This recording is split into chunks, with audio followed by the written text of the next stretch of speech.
میری شادی ہو کے جب میں گئی تو میرے میاں کی کمزوری تھی کہ میرے اللہ ان کی میاں مجھے کمزوری کو دور کرے۔ شرعی حق صحیح طریقے سے نہیں دے پائے تھے، مطلب صرف ہمارا اوپر سے ہی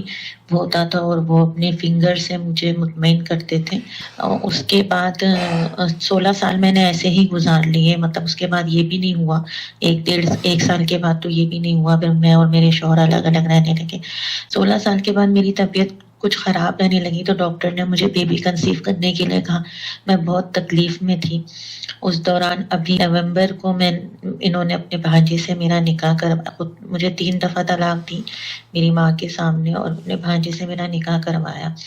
اب یہاں اس نکاح کو 1 مہینہ گزرا تھا، میری طبیعت تو ٹھیک ہو گئی کافی حد تک، لیکن ان کا بھانجا مجھے ڈیورس دے کر چلا گیا۔ اس دوران میں نے ان کی عدت نہیں کی۔ دوستوں، اس سے پہلے کہ آپ تفصیلی جواب سماعت فرمائیں، میری گزشتہ کئی سالوں کی بہت ساری ایسی قدیم ویڈیوز ہیں جنہیں ہم اپنے جدہ ٹی وی پر ایک بار پھر آپ کی خدمت میں اپلوڈ اس کو کر رہے ہیں۔ تو براہ کرم اگر آپ نے گزشتہ سالوں کی ویڈیوز نہیں دیکھی ہیں جو کہ ہزاروں کی تعداد میں ہیں، تو براہ کرم جدہ ٹی وی کو سبسکرائب بھی کیجئے، اس چینل کو بھی سبسکرائب کر لیجئے، نو ٹی وی جدہ۔ اور جدہ ٹی وی وہ چینل ہے جس پہ ہم اپنی پرانی ویڈیوز ری اپلوڈ کر رہے ہیں تاکہ آپ اس سے علم حاصل کر سکیں، کوئی بھی ویڈیو آپ کی مس نہ ہو۔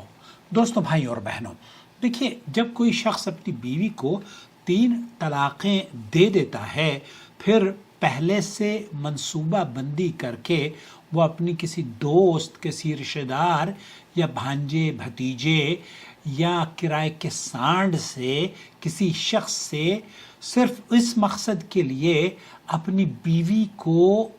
حلال کروانے کی غرض سے شادی کرواتا ہے، اور وہ چند دن بعد پھر اسے طلاق دے دیتا ہے، اور عورت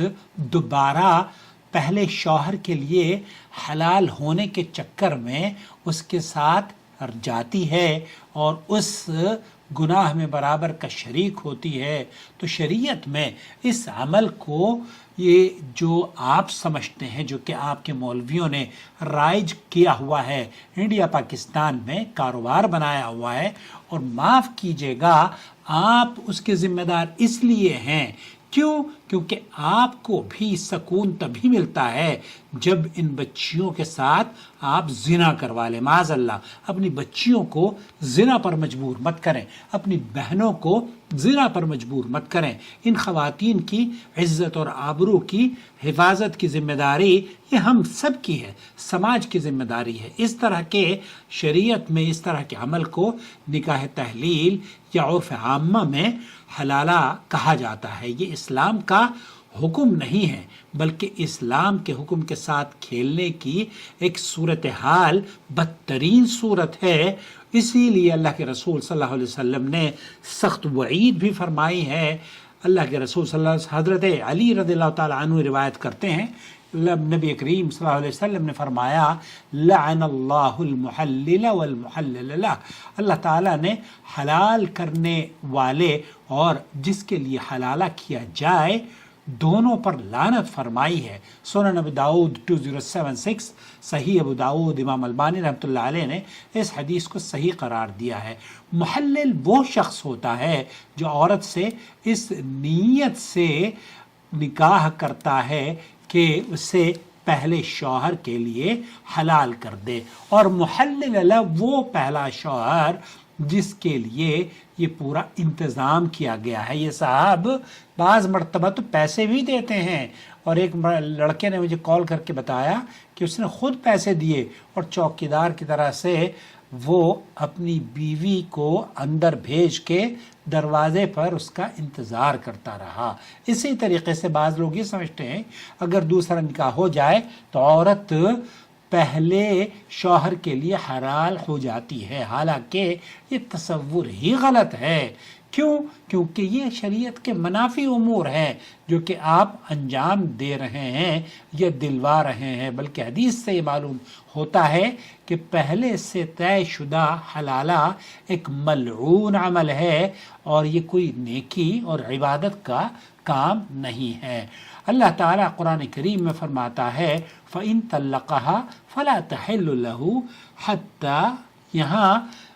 فَإِن طَلَّقَهَا فَلَا تَحِلُّ لَهُ مِن بَعْدُ حَتَّى تَنكِحَ زَوْجًا غَيْرَهُ، یہاں پھر اگر وہ تیسری مرتبہ طلاق دے دے تو یہ تین جو طلاقیں بعض مرتبہ ایک ہی مجلس میں دے دیتے ہیں، اگر آپ تھوڑی سی فیس پے کر کے آپ یہ کہیں گے کہ فیس تو عاقل صاحب آپ کی، ہاں فیس میں زیادہ اس لیے لیتا ہوں تاکہ آپ کا گھر برباد ہونے سے میں بچا سکوں، وقت آپ کو دے سکوں، تفصیل سے آپ کو سن کر سمجھا سکوں، تو پھر اگر آپ جو تین طلاقیں دی جاتی نہیں تو بعض مرتبہ تو ایک بھی نہیں ہوتی،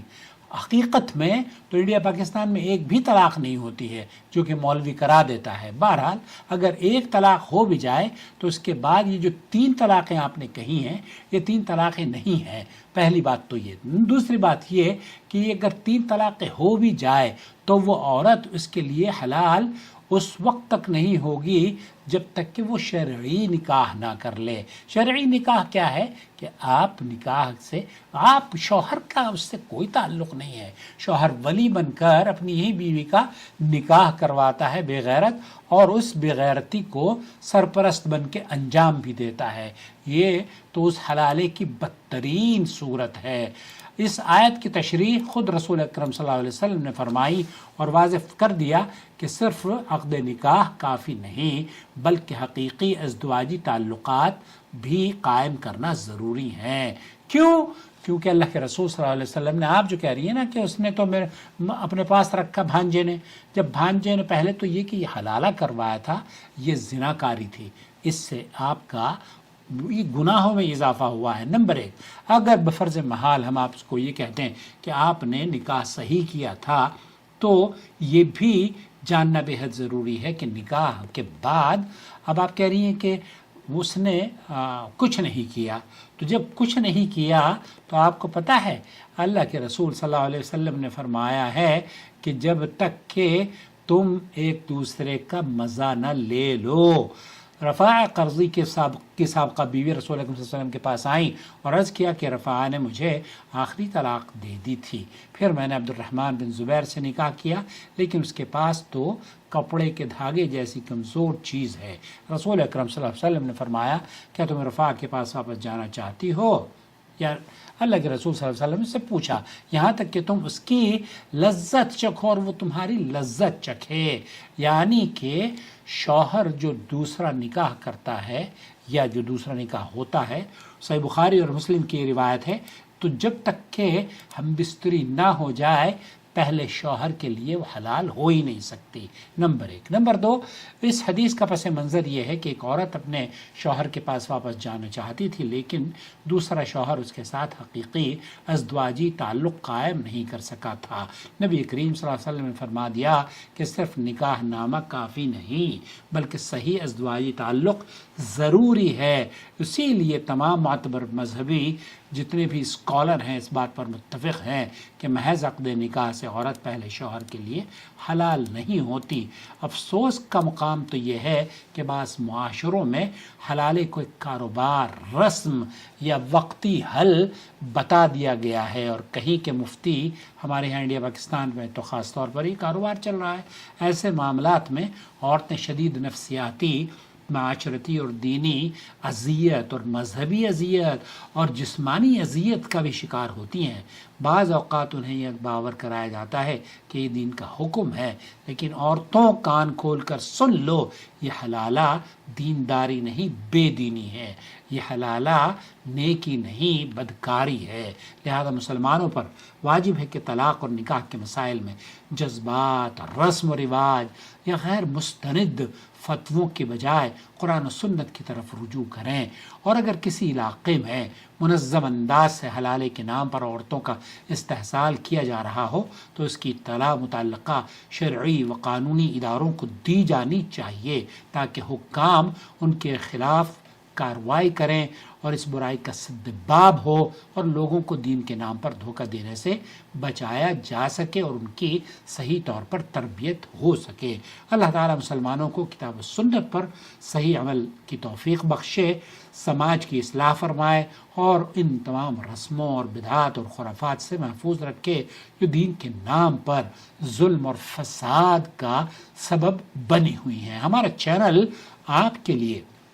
1-to-1 ہم کاؤنسلنگ سیشن، آپ اگر چاہتے ہیں کہ آپ کا طلاق کا مسئلہ سلجھا دیا جائے تو میں فیس تھوڑی چارج زیادہ کرتا ہوں، لیکن بہت اس کا فائدہ یہ ہوتا ہے کہ آپ کا گھر برباد ہونے سے بچ جاتا ہے۔ تو آپ کے لیے یہ بہترین آپشن ہے۔ ایسے لوگوں کے پاس مت جائیں جو کہ اسی سماج کا حصہ ہیں۔ سوشل میڈیا پر آپ کو بڑے ایڈورٹائزمنٹ مل جائیں گے کہ آپ ہمارے پاس آئیے، ہم آپ کے مسئلے کا حل آپ کو بتا دیں گے۔ اگر آپ ان کے پاس جاتی ہیں اور وہ مسئلے کا حل آپ کو حلالے کی شکل میں بتاتے ہیں تو آپ یہ بتائیے